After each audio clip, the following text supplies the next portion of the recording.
All right. Okay, ladies and gentlemen, welcome to the unplanned conversation that I normally have on my podcast or my YouTube channel. So, those of you who may not know, this is my friend Abel. I've known him for 9 years now, since 2015 when I went to high school first in Ghana.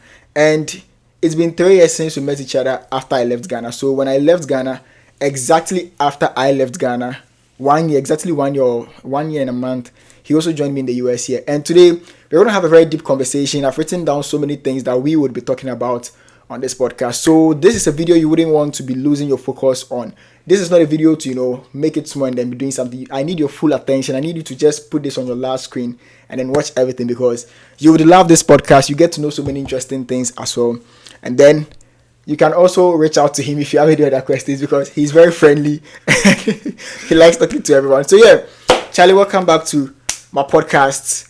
First and foremost, we would like to, and also if you are from Ghana, Nigeria, you know that we speak Pidgin, right? So we would like to speak Pidgin and English to mix it and all those things. And I think you guys would understand this because most of my audience understand Pidgin. So first, we would like to talk about when our life struggles and things, as we did SHS and things, Accra Academy. I went to Accra Academy. So then, Charlie, how life did for Accra Academy? How do you see life? Before I go start, I go talk. Say this is our second podcast, right? Yeah, I think a few years back. Yeah. So the first one, when I started my podcast in Ghana, we made an episode on parental abuse, and back then when we were recording that podcast, it was so hard because the network in Ghana is terrible, and for me to record it online when he was in a different location, it was very difficult. We actually had to do it like 2 or 3 times, and it was I midnight, and I was in my dad's car. Mosquitoes were biting me and all that. But this is the first proper one, which I hope won't have any technical issues. So yeah, that is it. So Charlie, then how life day for Accra Academy and things? Accra Academy, I mean, it's the best school. No cap, no doubt. The whole Ghana. Usually say it's the best business school, but we say it's the best school. The whole of Africa. Yeah, the whole of Africa generally. And we don't mind what you say, because we don't care. It's just the best school. Yeah. The school of no regrets. And science and math quiz is not a yardstick. No, it's not a yardstick. Yardstick or whatever it is. We don't care. But then, life in Accra Academy. I was a day student for the first 2 years, and then I got into the boarding house. The final year. Then you did Nash. To me, I'm not going to say they hard, because I come be senior. I came as a senior. But then I still had a tough time. I mean, you it's like a change of environment, and then you come from home to a point. Say then you the bed when I there for Alima. Then I actually left my hall to join Alima. Yeah, I think Alima is the best hall. Yeah, Alima was the best hall. Like it's in terms of position, location, where it is. When the teacher is coming from Ellen, we will get a heads up right from the onset. When he's coming from Ellen we'll get enough time to prepare. Alima was the best hall. Alima was the most peaceful. It's so sad. I mean, it went down. And there was a fire outbreak. There was a fire outbreak. I think 2 or 3 times. Yeah, 2 or 3 times. I don't know what they say some guy get mental problem. He intentionally burn them. I don't know. Oh. But anyway, if you're an Accra Academy student, you can donate to the school and all those things. So they are raising a new building. So we're going to talk about how I can know you. So obviously I got to know him from Form 1, right? From Form 1. Yeah. Because everyone goes to high school and then they try to find their friends. And I clicked with him and we were making fun of people. We were professional heroes. I mean, that's what our friendship has been based on. Friendships that are based on, gossiping and making fun of people tend to last a long time. So ours was to just be making fun of people, like always talking about things, talking about people, laughing at people, and giving people names and stuff. So that is how our friendship started. And then, so let me just say, let me just chip in. He came in as a general art student. So he moved from the general arts to our class, which was the business 4. Business 4, yeah. So when he came in, he liked to be seen. So no, we all thought he was that guy. He was that guy, intelligent and then smart. Because during the orientation, this guy then I did talk poems. This guy would talk poems. Then first impression they count. So this guy told us in front of the whole Form 1. He told us empty barrels make the most noise, and then everyone was like, "Who is this guy? Who is this red guy?" And then he came to our class. After a week or 2, we said, "No, guy, no, I'll bounce you." Then my head no die. But business is not my field, obviously. business to be my field, so I don't go try. So if it wasn't your field, why did you come to the business? Sake of then, no, I don't come academic class general arts. I come academic class visual arts. Sake of protocol. So then say visual arts, then business make free. Whereas I don't fit do visual arts cause I don't fit draw. I don't fit draw where I go business. The business. Yeah. Okay. But later they wanted me to do general arts, but I'm like. Anyway, shout out to all the business 4 boys. Bas 4. Bas 4. Yes, sir. The Bas 4. One of the most intelligent students that we ever had, Hammond Daniel. He was the like. Daniel, wherever you are, big he was one of the most intelligent students. Drysel. He was always carrying the class. Camel Adams was Chief a very intelligent guy. Selassie. Yes. Ooh, Ebenezer Barnes. All yes, of you. all of yeah, those. Big shout out to all of you. Yeah, Lakai, a very humble guy, you know, respectable guy, and all those things. So yeah, that's how we got to know each other and all those things. Now we've done so many things together. I'm telling you, we've done so many moves. Like one of my favorite moves was buying my first phone from him. Like I saved so much money. It was 150 cedis back then. When he gets some phone from China, Cubot or I had a phone from my dad. And I bought a phone from him, but someone stepped on the phone and it got broken later and all those things. And I don't know if vacation classes 2017 he was able to pay, but for me, I wasn't able to pay for vacation classes in Accra Academy. And you know, back then Accra Academy and Presec had the best vac classes. So I remember passing through the gutter there, big gutter at the entrance of the school, like at the right. Yes, I'll sneak through the gutter and then go to class for vacation classes. So if you're any professor or anyone watching this video and I didn't pay back then, I'm sorry, but that was the situation. I think now you can pay. You should oh yeah, right now I have a lot of money. I can pay it for like you should pay now. 10 people. It was 300 cedis back then. 3 million.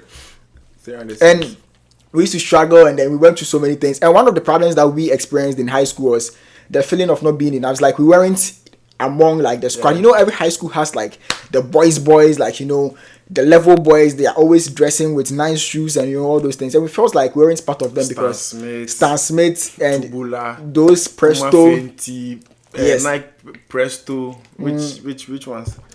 Simulation.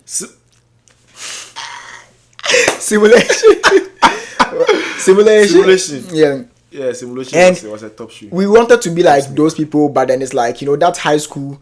After leaving high school, we realized that none of these things actually even mattered. It's like, what was the point in trying to be like those people? So yeah, that was some of the struggles that we went through in high school and everything. Now, the real deal started after high school. I mean, in high school, we did so many things together, like so many things. We've gone out together, like so many things. And after high school, most of you do not know this, but I got into comedy, right? I remember watching Forever Joy's comedy skits when I was home, and I just got obsessed with comedy skits. I wanted to be a comedian, making cringe videos and all those things. And I went to his house to film it. So I would go to his house when his parents are not there, and he would film those videos. The media team. Yes. He would film those videos very cringe. Like those videos were so cringe. Like what was the point? I would just copy Forever Joy's content ideas and then try to film it, and then those videos didn't get me anywhere. It wasn't scoring. It wasn't even funny. Yeah, it wasn't even funny, but then, you know, that was what I wanted to do back then. And, you know, he was there to help me and all those things. Now, quick fast forward, we got into university. He got into University of Ghana to read law, and I got into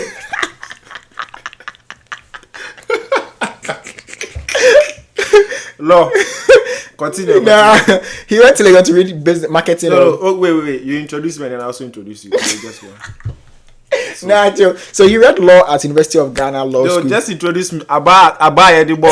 So he did law at University of Ghana Law School, and I went to UPSC because I had a D7 and then continued there. No. I have to introduce you. Okay. So this guy, let me just properly introduce him. This guy, after school. So talk. So I'm kidding. By the way, I'm sorry. He didn't do law in Legon. He did marketing in the University of Ghana. And then he did marketing or no, actually I was in a business school, UGBS. Yeah, I had some of the most amazing people around. I wasn't actually sociable. I was always quiet. Even now I'm still quiet because I always like to and most of the time you get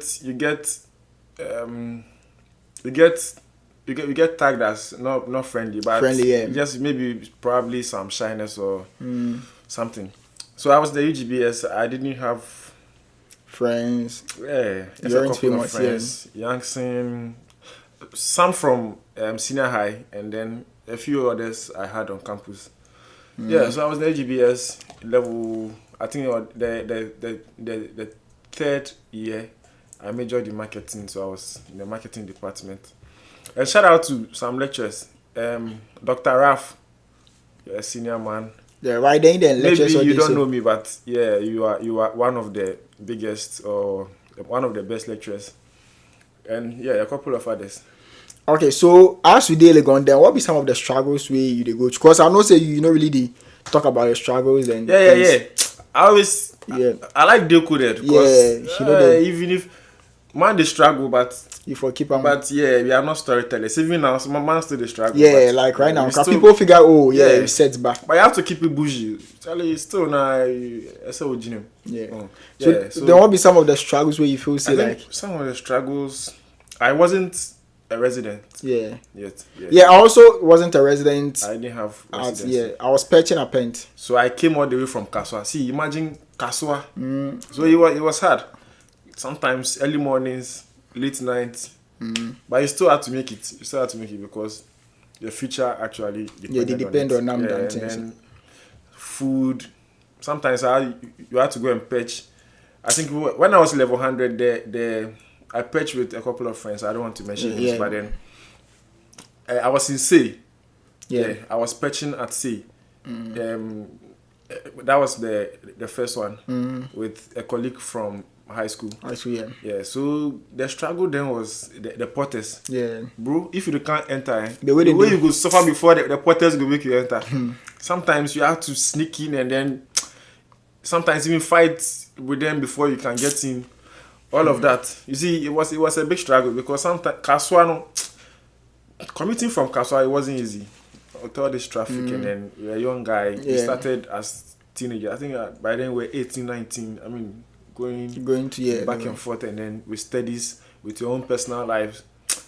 It was a whole lot. So I just patched there and then. For a couple of times, other times, so I went to say Sango. I dey salute you wherever you dey. Sango. God bless you. Charlie Sango. Sango. I'll never forget you. Yeah, Sango will make a bab see for accounting. Because I copy him. Sango, I'll never forget you. Kelvin Adi, I'll never forget you. Elvis Ese, I'll never forget you. With these people, God bless you. I mean, I wouldn't say I was a good student. Okay, I was good, but not to that level. But these people, man, these people helped me. So they are part of my journey. And then of course my friend here. Not academically because I'm better than academically. Why? You make a best self for true side. Academically, I'm better than you. So you know better pass you can't help me academically. No. But Sango, obviously self from my GHS, can you shout out my 3? Shout out to all of you. Our school. Shout out to all of you. Yeah. High school students. And then Accra Academy, Sango and then Kelvin Adi. Yeah. I salute you people. Then Kelvin Quick. Then sometimes you don't get yourself for boarding house. Boarding house was to even guess food like I never went to boarding house with provisions. My box was empty, it was useless. I didn't even come home with it because my parents were like, they give us food 3 times. Sometimes you just be late there. In the dining hall. The food will be done. So, why would you do that? Why would you come to the dining hall and then pick the food and then why would the food to your room? Why? Dining hall was so difficult because at the guy say sometimes we don't solo. And they solo be close to us. So sometimes we solo we go dining hall then the food no day. Where we say some people them are kinky and peppered and things they take with up. Where we see the prefect table do them a food today. Where I told Solo say now make you pick that food. Where Solo say no problem. So then Solo chop for the other end. They watch me and they can't pick the food. So at the banking the food at the whole my boy, you don't say boy else, you just go put your plate on top of someone's food and then flip it, then you're done. Just see the person's place there. So I don't know, so the person do I say nah, make a base small. The small base where I base now, like 10 seconds, no. Where I see say the school prefect, the vice prefect Ako. He entered the dining. Sana be food. You don't get anybody in food. When they can't pick.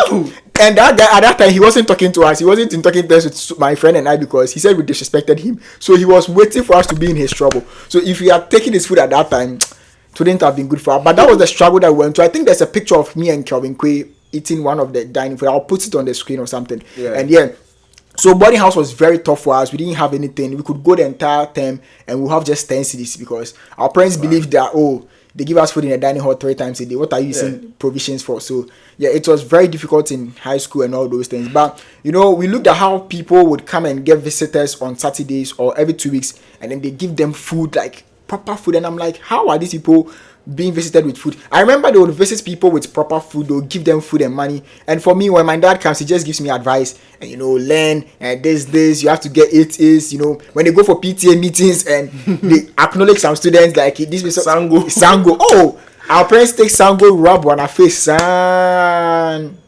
So yeah, that was high school. The struggle wasn't easy. Now, I was in the university, I haven't really said much about my life in UPSC. I was perching at Pent, okay, and the treatment that I had by perching in Pent is crazy. The perching is not easy. Perching is not easy. I remember one morning they would come and inspect to see if there are perches around. So I had to wake up around 4 a.m. and go and sleep at Block C. In between Block C and Block B, there was this bar stop, whatever thing there. So I used to I'll go and sit there, and then I'll just be there. My eyes would be so heavy. I would want to sit there and sleep. Meanwhile, I'll have class around 10:20 in the morning. But then they said the porters will come around at that time. So I had to go and sit there and then just be... it was crazy. And I was using a very useless for like some tablets. It couldn't connect to Wi-Fi, nothing. I couldn't even afford bandwidth. So I was bored, just sitting down, my eyes red, looking wretched, and then hoping that it wasn't at all. Yeah, it wasn't easy. Early in the morning to Hamatan and all those things. So when I look back to see all these struggles that I've been through, and I'm happy and I'm grateful to where God is taking us, or the little things are getting me excited. People tend to get jealous. People tend to get angry because they feel like, oh, he's doing too much. But we've gotten to points where we didn't even have beds to sleep on. Like, I didn't have a proper bed to sleep on till I came to the US. And I've posted a picture so many times. So yeah, university wasn't easy at all. Very difficult. I didn't have friends in university. If you were my friend in UPS, apart from Eugene, you can tell me, he was my only friend. And even with Eugene, he was living in Commonwealth with his brother, and the person that I was perching with, sometimes he would lock the room and go away with the key. So I would have to leave after class from UPSC, walk from UPSC all the way to Commonwealth, up there, go and sleep in Eugene's room, you know, to catch up with the morning sleep that I can get. Sleep in Eugene's room till like 5 p.m. when his brother is coming, and then come back to the room. Hopefully it's opened. And when I entered the room, you could see how everyone is so angry. I mean, who likes pictures? So yeah, that was the struggle in university and all those things. And eventually I dropped out. Now let me ask you this question. Then say I drop out from UPS, or you don't know? Nah, they are not know, because you lied to me, say you finished UPS, but I never seen graduation pictures. I never see graduation pictures. I said, who they graduate with? They post pictures. But this guy told me he's now in the law school. I said, okay. I was speaking from faith. Now I would have a friend. So I was speaking out of faith, and Kelvin lived just opposite my house, like 30 seconds away from my house, and he also believed that I was in law school. So I remember Kelvin's dad would come and pass in front of our house every morning. Then you ask Kelvin, isn't Charles going to school? And he'd be like, oh, he goes to... And my Kelvin will come and ask me, he's like, my dad said you don't go to school. And I'm like, oh, I'm an evening student in UPSC because I did diploma. And he believed it. It got to a time, this guy wasn't coming online. Online, because I couldn't afford bundle. He couldn't even afford bundle. So if I want to talk to him, or I want to send him something... midnight. Through WhatsApp or via WhatsApp or anything, I have to wait till like 12 a.m. 12 a.m, yeah. Midnight. It wasn't easy. It was very difficult, very difficult. But then, in the midst of all these things, I had hope. For me, 1,000%, I knew my life wasn't going to be like that. I knew I wasn't going to be struggling all my life and, not being able to afford certain things. So, yeah, fast forward, Abel was also going through things in life. He got his national service. I didn't do my national service because, so fast forward, I was working on my visa and told them how I broke the news to you leaving Ghana, like narrates the whole thing. Okay. He actually posted it this morning on WhatsApp. Where do I even start from? How I started complaining. I have all those chats on my phone. I have everything. From the beginning. Mm-hmm. Okay, I didn't really know he was working on something. Then I don't know say they work on something. Mm-hmm. We all young. Charlie, everybody they would be so we were all focusing on our lives, and then there was one time. Where do I even start from, bro? It was, I think, Friday. It was a Friday because I left on a Monday. So it was Friday, and I told you that, Charlie, the country... No, let me even go way back. Mm-hmm. I think there was a certain time he told me there is a move, and then the move will change our lives. Yeah. And I was like, which move is that? Because I didn't know how a colleague like me, or maybe Because you cry UPS, you look at your diploma. So Yeah. if I'm doing my service, I don't know how. Okay, so the camera for some reason went off because I think the size of the video was too huge, so I had to just reduce the size of it. But we're talking about how I told him that I was going to change his life, and he was wondering how I was going to do it because he was doing his national service and I was also doing my diploma. So he didn't know how I was going to help him. So yeah, continue from there. Yeah.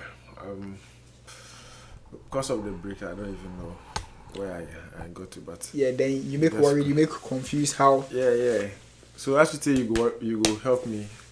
I say, how are you going to do that? Because me somebody I do my service there. Yeah.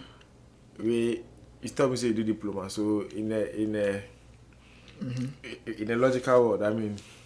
Logically, it doesn't make sense. Logic, it doesn't make sense because I do diploma. We on the same level. We are my mates, and then it's diploma, we go through up for life. We go through up. So how you go help me change my life? Yeah. So the day it come left. 1 week before that. 1 week before that, on Friday, he just text me, "Oh, Charlie, the country make hard. Where Charlie man for left this country and all those things." So it be fanfully. See that fanfully boys for stop.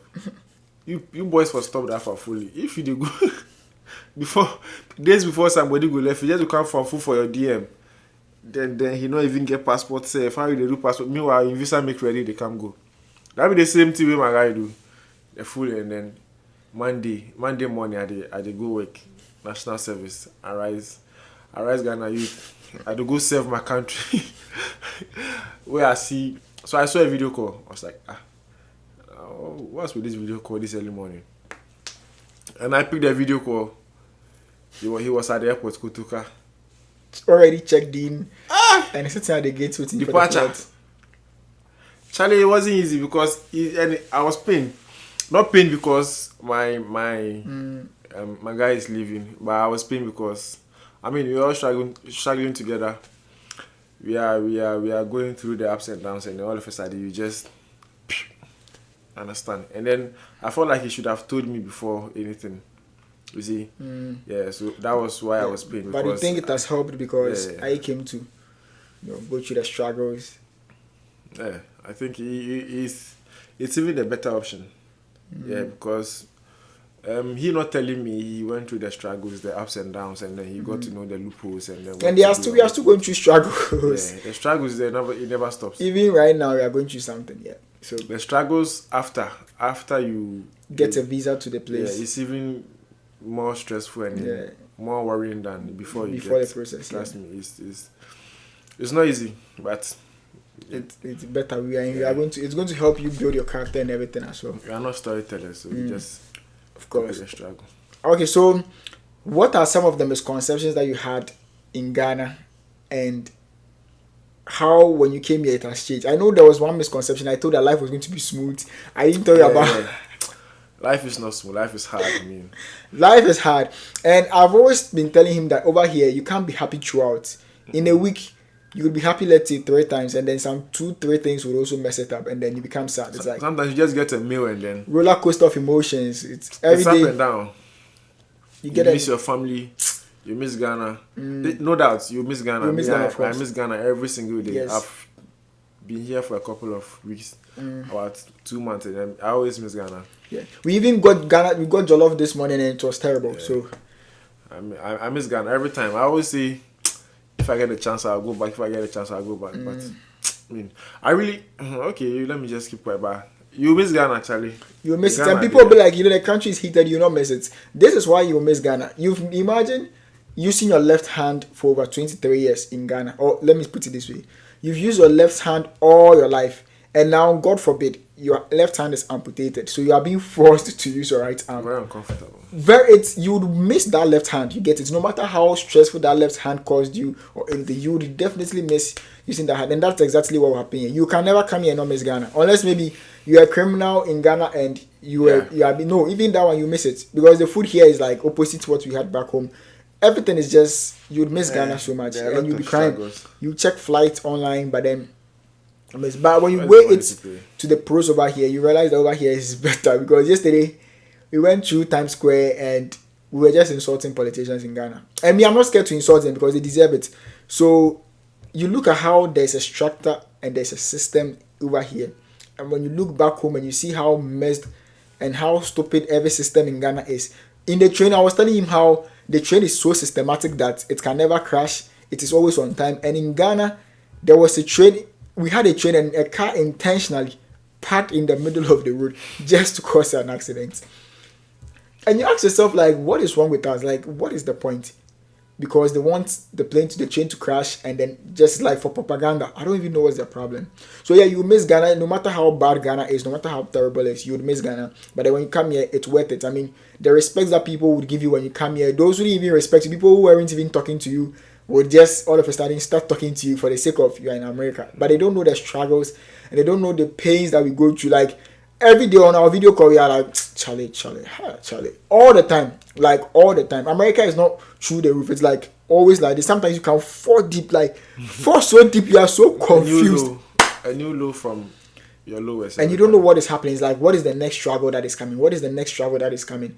But then eventually, that is what makes the life over here very interesting. When you overcome something. I just posted a video which is blowing up on TikTok right now, where I went to the place that I slept on the first day here. Right now, I look back and I'm proud. I'm like, wow, I slept by the roadside in the middle of the night in the city of New York, in the middle, the most dangerous part of New York. I just look back and I'm like, wow. But when I was talking about it or when I was going through it, I was so pained, like people have rejected me and all that. So the struggles will be worth it, and yeah, it's worth it. So yeah, one misconception, you said you thought here was going to be smooth, perfect, but it's actually the opposite. I have a couple of, I mean, the cultural shock. Yes.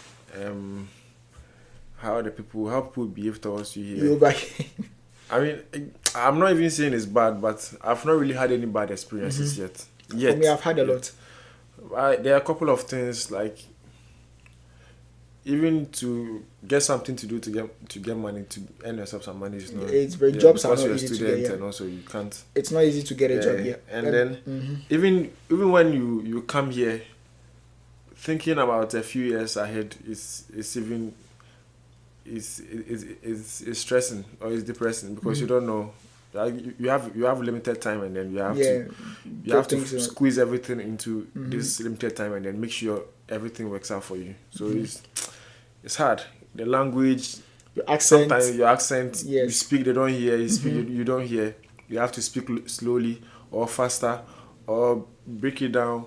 You see, some jargons and some terms you are not used to them. Yeah, there was this time you went to play video game and then one Ghanaian guy told the other American, he was trying to mention the controller, and then he said, "My pad is not coming." And he asked, "What's pad?" But back in Ghana, we call it pad, but he calls it the American calls it game controller. A game controller. You see, all these things. The words are not really in class. I struggle a lot in class because I'm the type to always speak in class. So when they are flowing, maybe the professor is like, what are the 3 things that make up a constitution? Number 1, the amendment. Okay, number 2, okay, then. And then they get to me, I'm like, the people, huh? The people. Yeah. Come again. It's like, it's so awkward, like. Sometimes you have to. Yeah, it's very awkward, but then you have to just go through it. So these are also some of the struggles. And sometimes money, it's not easy to come by money in America. Yeah. That is the truth here. It's not easy to come by money here. When you text people for money and they don't mind you should even be helping them with prayers and even sometimes with money, because it's not easy at all to get even $20. Even people in America treat $20 as huge amount of money. Because the value is not. Yeah. The value is much heavier than how we see 20 cities. Yes. Because you say, what the 20 cities. But it's not. Yeah, it's not like that. Yeah.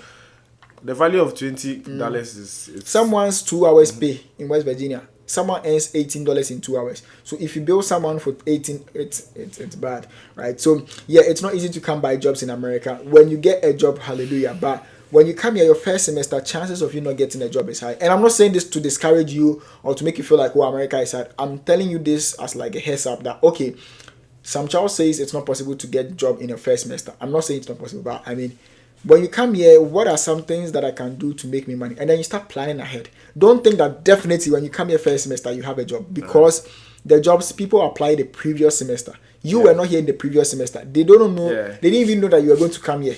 So they are not going to leave the job for you who is now about to come to the school and then no, they are not going to do that. So you plan for that one in advance, and then when you know that when you come here you have a skill that would be paying you. Yeah, I have a friend called Abba. She has a restaurant in Ghana, and when she came here, she has used all her energy to push that restaurant, because right now she has the attention. People are, she's in America, so people are hitting her up and all those things. So she's directing that attention towards the restaurant in Ghana, and that restaurant is fetching her income because jobs are something else over here. So yeah, it's something I want to take into consideration. Now we always talk about the struggles. Wait. There's one thing I want to talk about, Charlie. The train systems and then the bus systems. I always at the loss. Yesterday, at the loss for train station. At the loss for yesterday bus. After Times Square. It was sad when we left Times Square. We realized that was the last train we could have gotten on. If we had missed that train, we would have probably slept outside that day yesterday. So the whole train station was choked. We got a ticket and we saw people crowded everywhere. So we were just tagging along. When we see people moving here, we'll be following there. We got to the train station. We asked like 2 people. We were like, okay, this is the Newark station, and then we got in. We sat in the train started moving, and they mentioned the place that they will be stopping, and they didn't mention the place we are going to. And I'm like, hey. So for a moment you thought he checked the maps and he's like, we are lost. And I'm like, nah, we can't be lost, because the train keeps on going. And then realize that, we're actually on the right spot. So when you miss your train, you're in trouble here. You can't miss your train, and you should always be alert all the time, because over here everything is on your phone. Technology. Yeah, you can even vote. No, I don't think you can vote on your phone, but almost everything, you file your taxes on your phone. Like every important thing. It's not like Ghana that so many important things can't be done on your phone. Over here, every important thing, passport you apply on your phone, social security, everything, bank account, you can open it on your phone and everything. So that's also another culture shock that you go to. And the food here, tell them about the food. Food is a big problem, bro. Yes.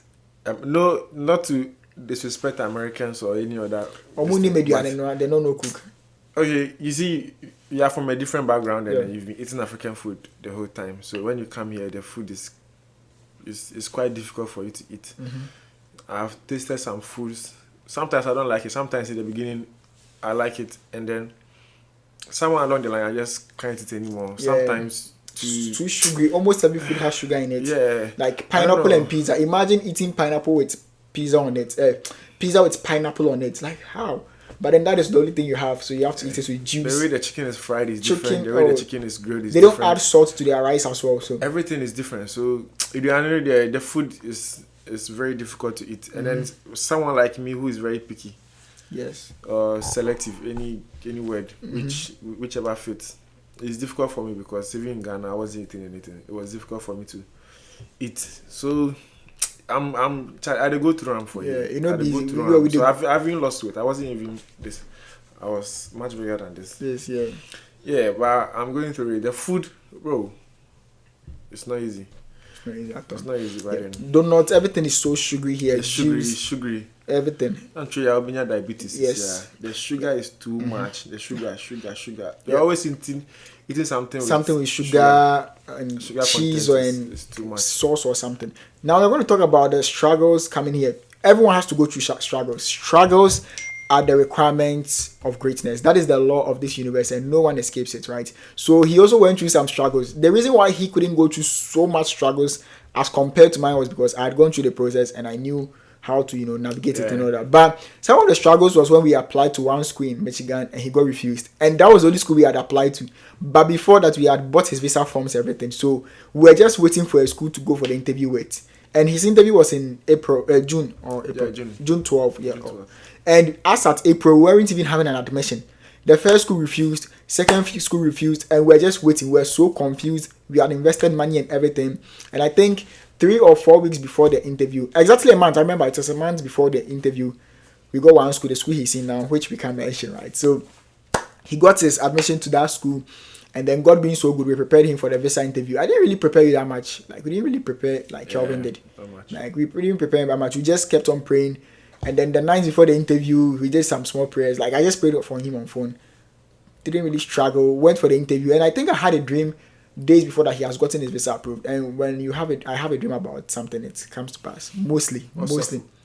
Yeah, that my gift. So I had a dream that it had come to pass, and then he went for his interview, and the message he sent me showing that he's been approved was, we going to America. And I'm like, yes. And before that, we had 3 friends. Kelvin also had his visa in March. So his was the last one. We're waiting for his. Like, his was the one visa we're waiting. And then it got approved, and it was like the best day of my life. I was at work.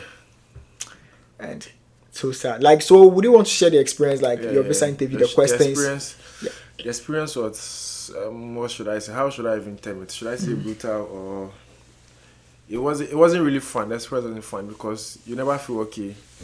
You're always anxious. Tensed. Like, what if it doesn't anxiety big gripping, kunde gripping. So sometimes you can't sleep, especially a week to the interview. You can't sleep because you're always thinking nervous, of what you be asked, what they go ask you, what you foresee. Sometimes you think maybe you're going to fumble or maybe something. It's not like you're even lying, but sometimes the thing is straight. It's like this, but because of tension and stuff. So we didn't, as you say, we didn't prepare much.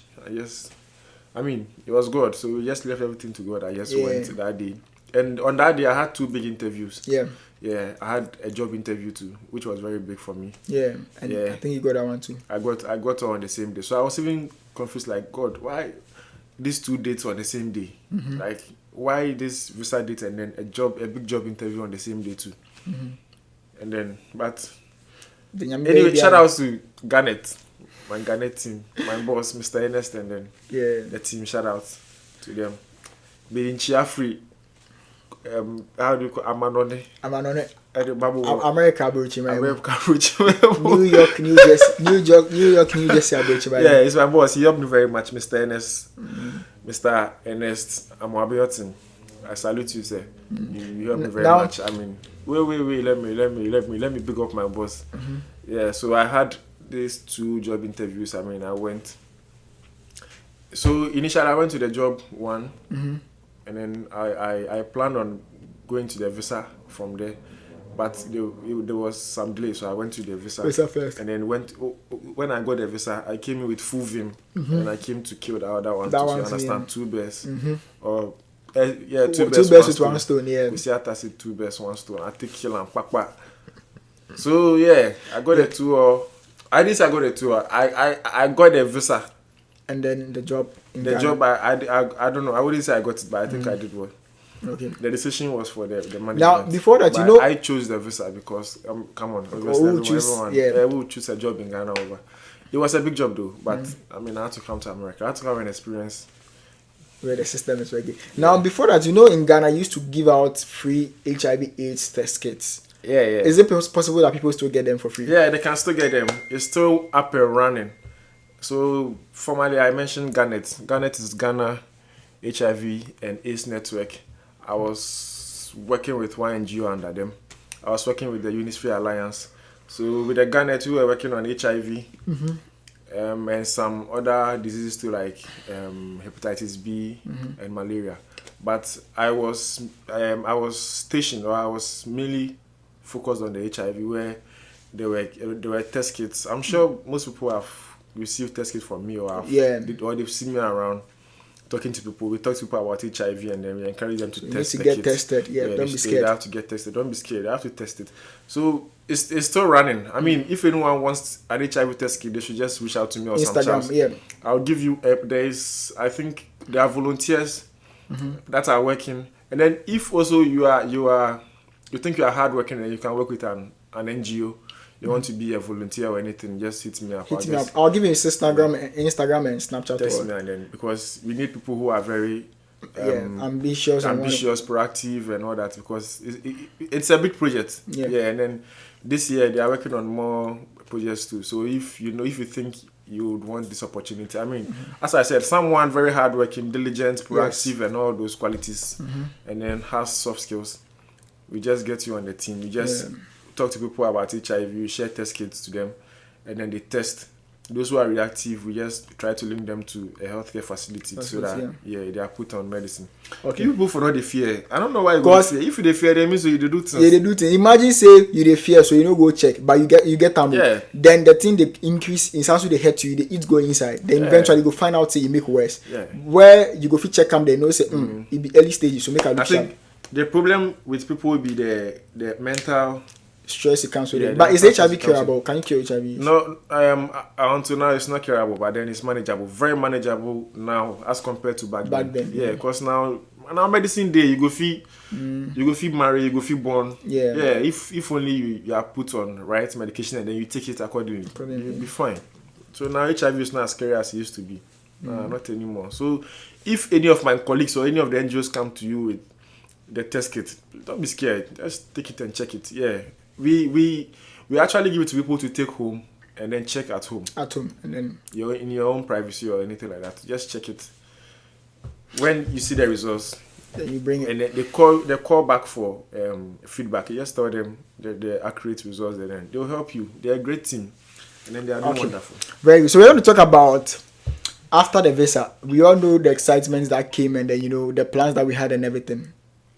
Now, how were you feeling after the visa? Did you start regretting your decision, or like you were so excited to come to the US? Oh wow, I was so excited, Charlie. My get every time I walk, I just smile. If I see trying, I wish somebody calls me. If I know they mind. Yeah, they mind me the day I get the visa. I'm not talking. You don't want to fight to anybody. Yeah. You're at peace, and then you're also nervous because it's a new experience that I'm about to experience. Like you're about to get a new feel of America. In America, you've been seeing America since you were small, so you're like, oh, okay, Charlie, I go sit plane inside, I go America, I go do this. So you're excited, and then all of a sudden you just become a good boy at home. Anything they tell you, you do. Your parents will start missing you. So. Yeah, your parents also begin to be nice to you. It's not like they were nice to you, but now a little bit extra. Yeah, you understand? Yeah. So because you're in a big part, and then there's happiness in the house. Everyone is happy in the house. You just brought some joy in the house. Yeah. They feel like okay, at least there's something big coming, and then you start preparing. Even in preparation is very nice. Because Sally, your parents, your parents are happy. You're happy. Everybody's happy. Your siblings, me especially, I'm the first of 4. We're all happy because the first one is taking a big step, and then hopefully it works for me here. Once the first person breaks through in the family. It will be easy for the rest. You become like a pace setter. Yeah. So, but also on the other side, you feel like you are leaving home. Your home, yeah. You feel like you are betraying them. Yeah, you are leaving home. You leave your parents. You leave your siblings. You miss them. If you have a girlfriend or any lover to you, you feel like you are leaving them. It's so difficult. It's very hard. It's very hard. Like it's very even hard. If you see, I remember when I came here 3 days after, my mom texted me that she's sad. She misses me. And I dropped a few tears. A man like me, because even prior to that, I had him. The kind time I miss you, cry. You know what missed me. But because of that, I cried. It was like goosebumps all of a sudden. I just dropped a couple of things and I cleaned it. And it's difficult. You understand? If you have a girlfriend, the girlfriend will text you, I miss you. And you don't even know when you're going to miss them. You don't even know when you are coming back. But sometimes you have to, I don't know, maybe you just give them a date, some allow dates to... make them fathom with the fact that you'll be back. Yeah, you'll be back. You come back obviously, and then they just every day I miss you. Your brother will call you. Now you can't touch them. You can't even see them. I mean, you have to leave everything back at home and then come start a whole new life here. Yeah, it'd be sad one. I love that home, but you are here and then. So moving forward, the day for him to leave the country came. And we planned something. We planned to, tease our friends with it. So we intentionally got on a video call conference. No hard feelings, yeah. No hard feelings. We're just joking. So if they are watching it, it's just jokes. We didn't plan anything bad for you guys. So we jumped on a video call with some of our friends from high school. And we intentionally pretended like, oh, Charlie Bell, what you going? Charlie life. Like we just threw them away. Adam's Camel was on that video call. So we threw them away by telling them that Charlie Bell, you right now, if you do wild, they didn't know that was the last time or the last evening for him in Ghana. The next day we did that video call again and he was in the US at that time. And they were all shocked. They were like, yo. But before he left the country, the morning that he was leaving, I was tracking his flight and everything. And I placed my phone on loudspeaker. Went on sleep thinking that by the time I wake up, he would have been on the plane to, the US. And then I got a call from him that morning. My heart's pounding, complaining that they didn't want him to, get into the airport because he didn't have what was the place? An address to go to. And I was so scared. Like I didn't really know I had to. You didn't even need an address. They did just your I-20's address because you are going to live on campus. But then the guy on boarding was like, I need an address. I'm like, I'm going to school. Yeah, this is the school's address. He said, yeah, but I need an address. I said the school's address. I mean. And crazy thing is that in the US, when you're traveling in the US, no one asks you questions. So US is so smooth. I travel a lot here in the US. You go with just your ID card, your license. You don't even need your passport. And then you check in. 30 seconds checking, go through TSA, and then you go and sit at the gate. Leaving the airport, no one asks you any question. You just come out of the airport. It's like so strict. It's like so smooth because the person is traveling. He's already stressed. But then back home, they would already stress you, asking for money. Like, it's so bad. So he called me. He was like, they didn't want him to enter the airport to check in and all those things because he needs an address. And quickly, he landed in New Jersey here, right? Quickly, I had to get someone in New Jersey's address to, help him, fast track the whole process. And then we finally got through everything. So yeah, it hasn't been easy. He got here. He didn't believe that he was in America because that is the feeling almost everyone. Yeah, the feeling. But gets. I had problems with the flight, Charlie. Yeah. The whole 12 hours I had the fear because me I through height. So, 30 minutes to Lome, Togo, and then I think that was 55 minutes. 55 to and then 11 hours or 10 hours. 10 to 11. 10 to 11 hours non-stop. I was scared. I was just praying I just land because all these hours in the air and then I was seeing. I just looked down and then I saw the ocean. Bro, I was scared. I was like, so what if something happens? What if the engine just goes off and then... Yes. Bro. I remember I was just tracking the flight and I wish I could just drag... Like, I would drag the plane too fast. Then your person did this thing. Is he okay? Hey, the flight is this. Everybody was scared. Everyone was so worried, but everything was under control. And yeah, I landed. I remember when I came... When we got a little bit, like when we were coming, like, London, when we were landing, yeah, I saw I saw the buildings and then the everything. Cars and then the way everything is structured. Yes. I was like, America, bro, my get, but I was cold, but my get, I said, Charlie, Mr. Medua, and then we just came in. Thank the Lord and everything. And so we'll end today's on here because the aftermath of he coming here, we didn't want to talk about it right now because so many things has happened. And we'll overcome it. We'll overcome it. It's so still happening, but we are still going through it. This is enough proof that one day we'll overcome the things we are going through right now, and then we'll come back and then share it. But then it's been nice meeting him once again after many years. Bro. Went to Rome yesterday in Times Square with no restriction, no one calling us, hey, are you home? Blah blah. Just us roaming through Times Square. Hey, let's go here, we'll go. Let's pass it, we'll here. Just having the experiences and everything. And God has been good to us. On Instagram. You've posted a lot on Instagram. Many people are happy for us. People are happy. Some people too are not happy, of course. But we know the struggles we've been through. Most of our mates are happy because we used to be very close back. Back in school. So for us to even meet again in the US, it's very huge. So this is it. If you are also watching this video, let this be your motivation that everything is possible. Because if he's been able to do it, you can also do it. I mean, you can't talk about the respect that comes with your parents having their son or daughter in the US. The way people even talk to them, hey, Nebawa Broche, like the flex that comes with it and all those things. So don't let anything let you down. The visa refusal that you got, it's an indication that you need to work on your application. It doesn't mean that America wouldn't accept you or anything. America needs people like you here. So work on it, and then hopefully by next year or some months from now, you should be here. Thank you guys so much for watching this video. I'm still in New Jersey, New York. Going back to West Virginia tomorrow morning. I also go back to my state. He's going to he's actually in, should I mention the state? No, okay, no problem. So he's actually in a different state, far away from this particular state. So his Instagram is going to be, I don't want to edit the video and put it. So his Instagram going to be Inkum. I'm just Inkum.